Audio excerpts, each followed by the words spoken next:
Hello everyone, welcome back to another video. So in this video I will tell you how to make Google directions open in Apple Maps. Many iPhone users I prefer to use Apple Maps for directions. However, every time I tap on the direction in Google search result or try to open the displayed address, I am automatically taken to the Google Maps. Even deleting the Google Maps apps only result in the direction opening in a browser version of Google Maps. Although it is sometimes possible to copy paste an address into the Apple Maps, it is not possible when the address pops up as the result of Google search. Pressing on the address text only result in the option to copy the link.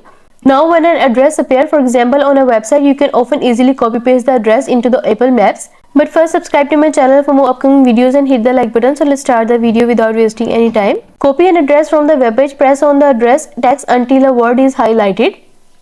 Move the highlighted boundaries until all the address is selected. And then tap copy. Next, close this and open the Apple Maps.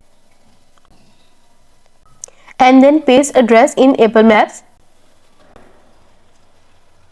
When Google search for a place, the result often include a direction button and the location's address. The problem is that you can't use either of them to open the address in Apple Maps. To open directions in Apple Maps, make sure the address is completely visible on your iPhone screen. Then take a screenshot by pressing the side and volume up button simultaneously.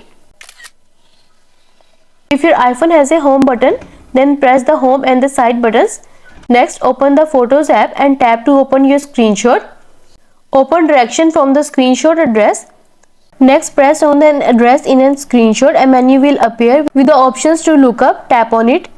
It will give you detail about it and you are done. I hope this video will help you to make Google directions open in Apple Maps, and also let us know in the comments below if you have any questions. Thanks for watching. See you in the next video.